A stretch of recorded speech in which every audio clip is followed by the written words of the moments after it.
And welcome to today's Primetime News Package. I'm your presenter, Arlian Christopher. Let's take a look at the headlines for today. The government remains committed to the housing revolution on the island. The United Workers' Party congratulates the newly elected government and the people of Barbados. And a flash flood rips through Ellicott City, Maryland, leaving one person missing. Stay tuned for these and other stories when CBN4's Primetime News Package returns. We'll be right back.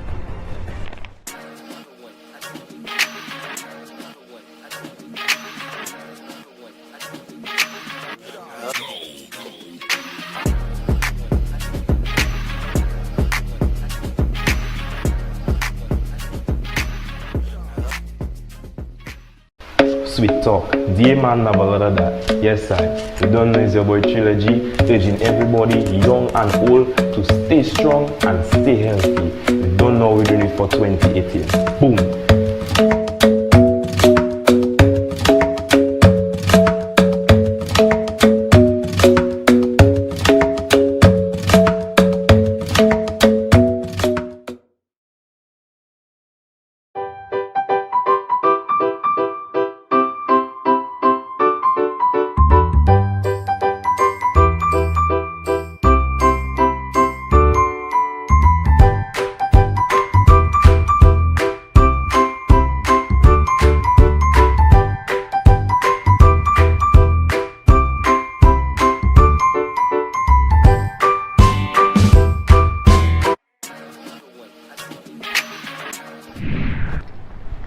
Thank you for staying with us. The Chief Executive Officer and the Director of Tourism, Colin Piper, has reported a good turnout for the 9th Annual Jazz and Creole Festival at Fort Shirley in Portsmouth. Piper, who spoke to CBN4, said the objective was fulfilled. 9th Jazz and Creole, we had a good turnout. We had a number of patrons going up to the Portsmouth area, which fulfilled the objective to bring some economic activity to the Northern District. Some of the things that I noticed were the increased families. So we're happy to see some of the youngsters coming and being a part of Jazz and Creole for the first time. We saw a lot of repeat people that we had seen before, and we saw some new people. So across the board, I think that the demographics of the event are improving, and that there's great growth in the future. But all in all, weather was good, performers were good, and we felt good about the event. Piper acknowledged the fact that a lot of persons are still consumed by the events of Hurricane Maria, and noted that the Jazz and Creole event created an opportunity for many to exhale. There's two things. We're trying to give people the opportunity to exhale. And this is a national event that the country can rally around.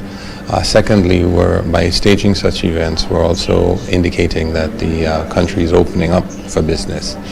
And the press follow entertainment, and so through the pictures that would have been posted in the press and the advertising that we would have done, it would have allowed people to understand that Dominica is in fact opening up. So we can't minimize the impacts of Hurricane Maria and the fact that people are still feeling that.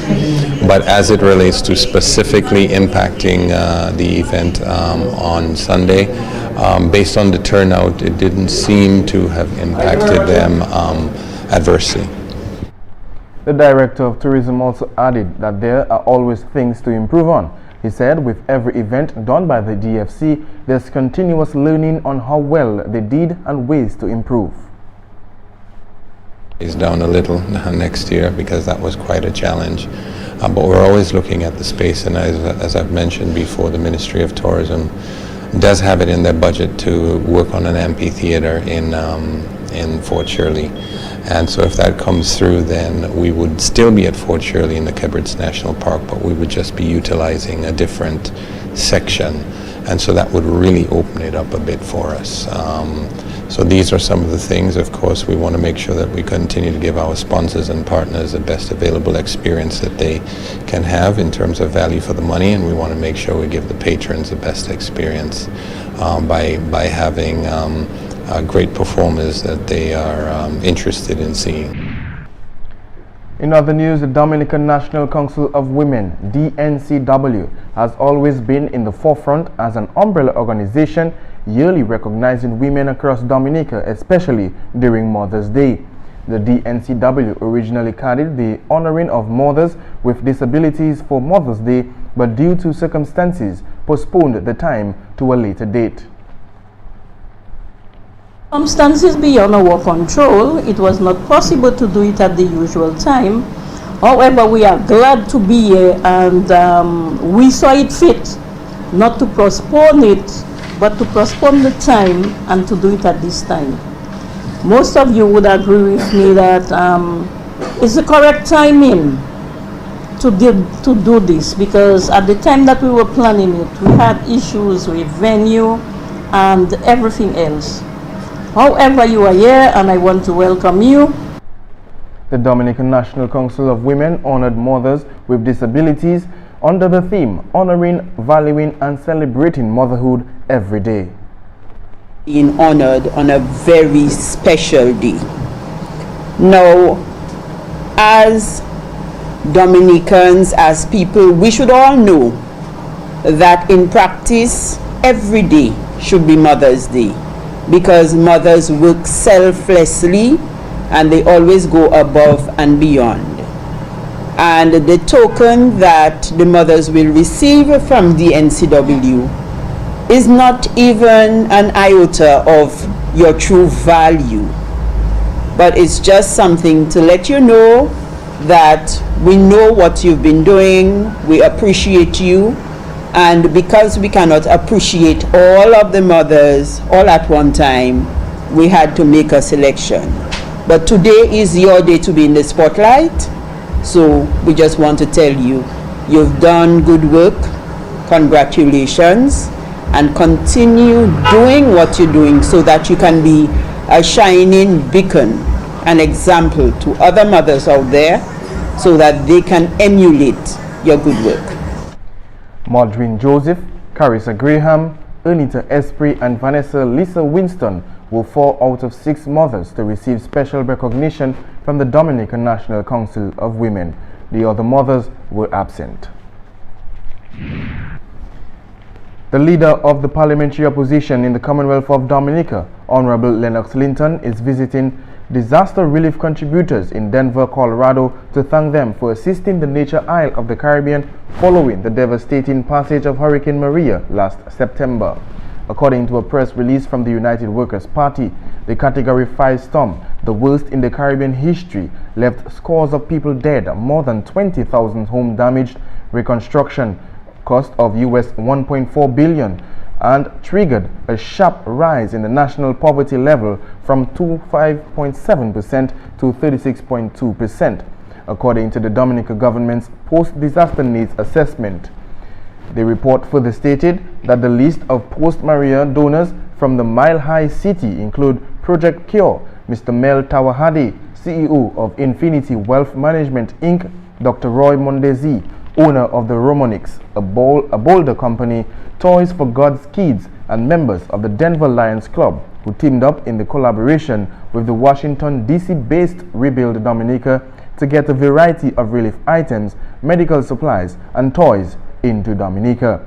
Linton says on behalf of the people of Dominica, it is a great honor to thank the Denver donors for their generosity and exemplary humanitarian spirit. He believes his meetings this week with the new Friends of Dominica have created an excellent platform for development cooperation in agriculture, tourism, world-class medical care, and disaster preparedness planning. And stay tuned, we'll be back with more news right after this break.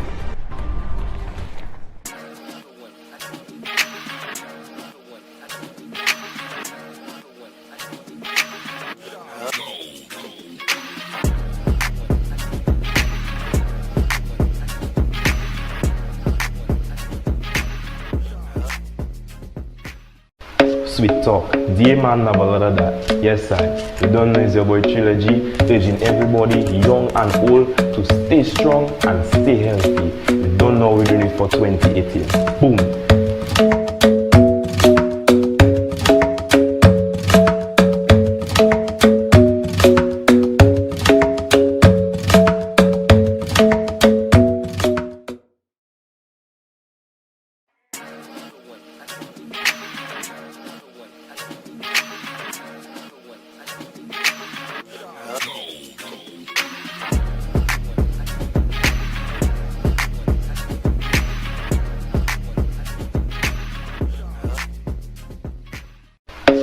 talk. Dear man, have a lot of that. Yes, I.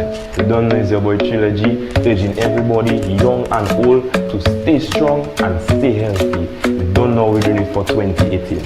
Boom.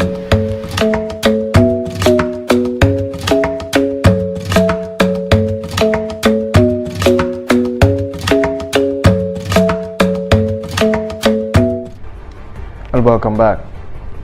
The Food and Agriculture Organization (FAO) has provided $700,000 of tools and small farm implements to the Ministry of Agriculture, Food and Fisheries for agricultural cooperatives and farmers groups around the island of Dominica. The presentation took place at the main office of the Division of Agriculture at the Botanic Gardens in Roseau. Permanent Secretary in the Ministry of Agriculture, Food and Fisheries, Dr. Reginald Thomas, expressed gratitude towards the FAO for supporting Dominica and supporting the Ministry of Agriculture.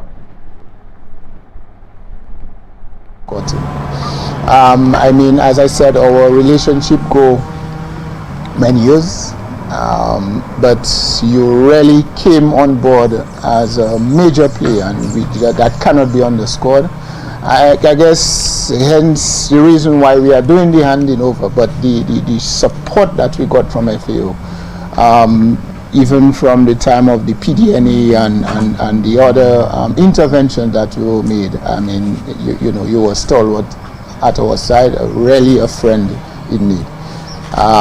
So we thank you. We want to thank you and welcome you to Dominica. I think you were there just after the storm.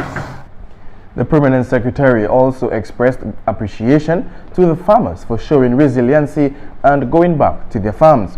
Meantime, FAO Sub-Regional Coordinator for the Caribbean, Dr. Listra Fletcher-Paul, said the Food and Agriculture Organization is pleased to provide assistance to the agricultural needs of Dominica.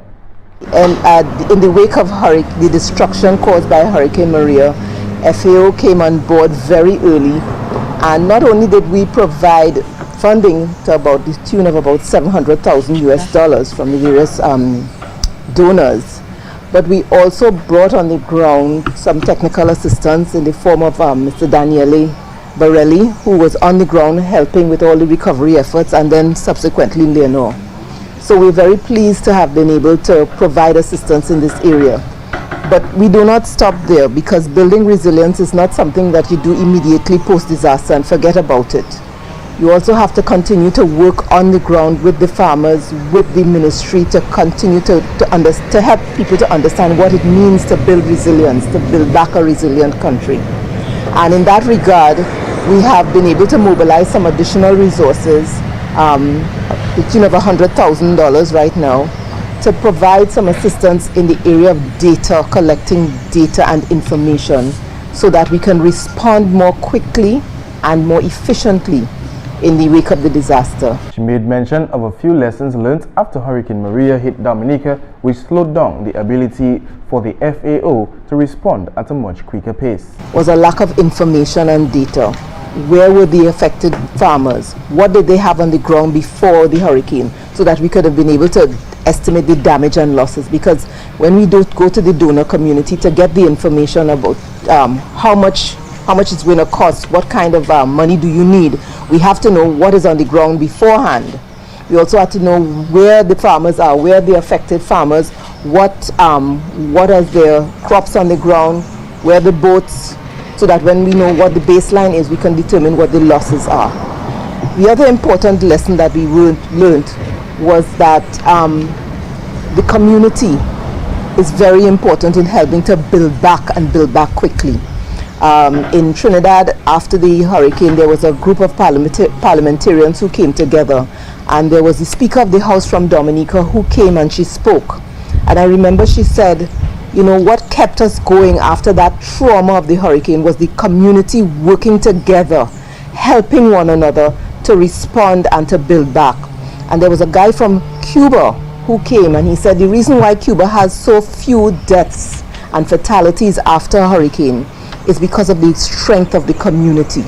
So the cooperative movement is one way in which the community works together. The community of farmers will work together to build back to better, to build back stronger, to build resilience, and there's always strength in unity. Some of the items donated to the Ministry of Agriculture, Food and Fisheries includes cutlasses, chainsaws, wheelbarrows and shovels, among others. And more from the United Workers' Party. The UWP of Dominica has congratulated the newly elected Prime Minister of Barbados, Honorable Mia Mottley, and her Barbados Labour Party on their resounding victory in the general elections held on the 24th of May 2018.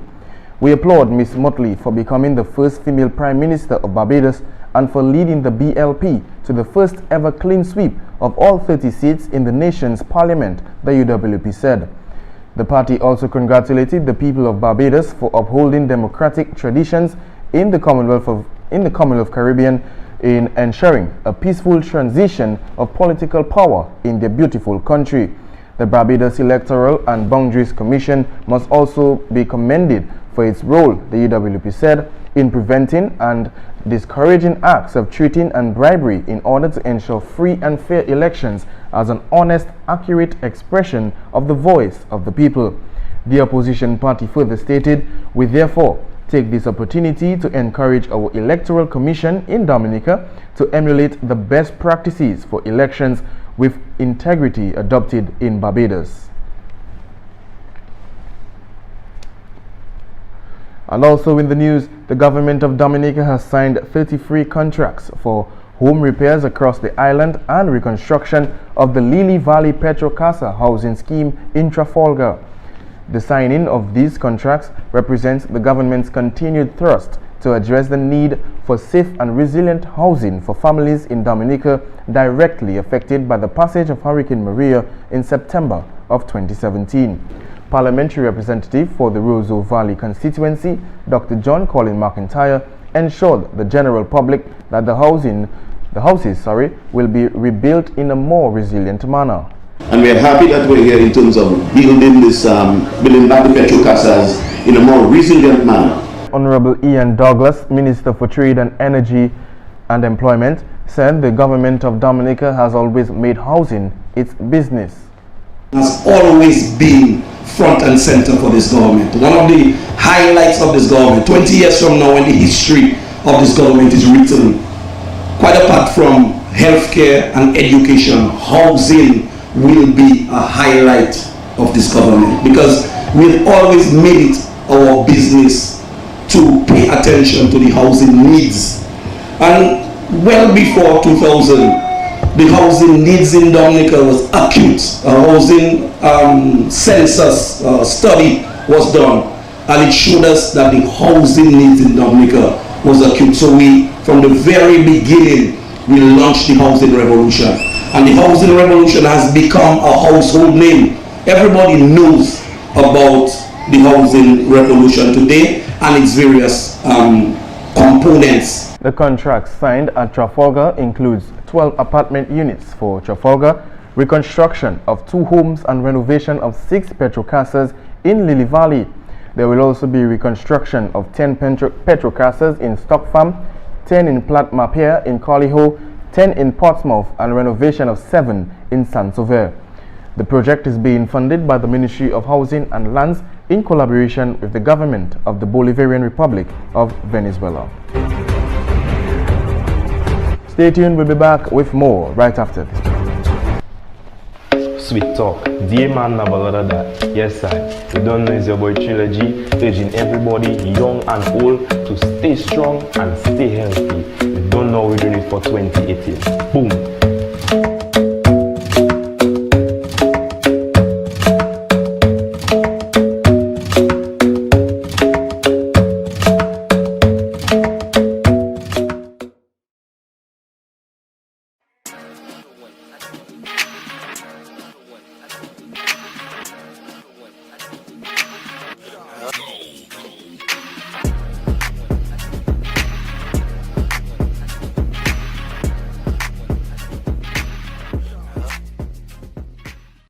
Sweet talk, dear man, have a lot of that. Yes, I.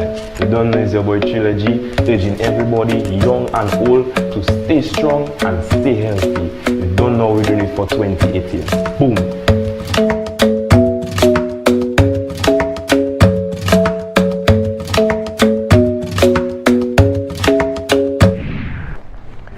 And welcome back. Now with news from around the region, former Prime Minister of Barbados, Florendal Stewart, took full responsibility for his Democratic Labour Party's DLP unprecedented defeat at the polls and announced his retirement from elective politics. But he believes the party, which is unsuccessfully led into an attempt at a third consecutive term in office, would eventually bounce back. The 67-year-old DLP leader also indicated that, as had been his plan all along, it was the last time he would face an electorate. However, he said he would still be available to participate in the party's rebuilding process. As to whether he planned to step aside as DLP leader, Stewart suggested that there was no rush to do so, given a BLP's landslide victory. Ministers responsible for CARICOM affairs have recommended that the strategic framework of the CARICOM Regional Strategy for the Development of Statistics (RSDS) be placed before CARICOM heads of government in July for endorsement. The recommendation came after the ministers deliberated on the strategic framework of the CARICOM RSDS during the 42nd meeting of the Community Council of Ministers in Georgetown, Guyana. Also to be placed before the heads of government for endorsement are the next steps, such as the development of a comprehensive implementation, a plan for the RSDS. The plan will include costing, a resource mobilization strategy, a monitoring and evaluation framework, and an advocacy and communication strategy. The RSDS should play a strategic role in strengthening statistics in the region and improving its availability for evidence-based decision-making. It constitutes a shared foundation upon which statistical capacity will be developed. Around the world, a Malian migrant hailed as a hero after mounting a daring rescue to save a small boy dangling from a balcony in Paris is to be made a French citizen. Mamadou Gassama won widespread praise after climbing the outside of a building to save a 4-year-old. A video showed him being cheered on by spectators as he pulled himself from balcony to the 4th floor. A video showed him being cheered on by spectators as he pulled himself from balcony to the 4th floor. After meeting him at the Elysee Palace, President Emmanuel Macron said he would be made a naturalized citizen. He personally thanked Gassama, gave him a medal of courage, and said he would also be offered a role in the fire service. And Maryland Governor Larry Hogan declared a state of emergency on Sunday in Howard County as a massive storm drenched the Baltimore region, triggering flash floods in Ellicott City and leaving 1 person missing. 30 rescues were carried out into Monday morning, officials stated. Brown water rushed through Ellicott City's historic Main Street, toppling buildings and upending cars as the nearby Patapsco River swelled to a record-breaking level. In some areas, water levels reached above the 1st floor of buildings, Howard County Fire and EMS said. 1 person was missing following the Ellicott City flooding, Howard County Executive Alan Kittleman said Monday morning. The circumstances were not immediately known. No fatalities were reported. And with that, we come to the end of today's Primetime News package. On behalf of the entire CBN4 staff, I am Alan Christopher saying thank you for watching.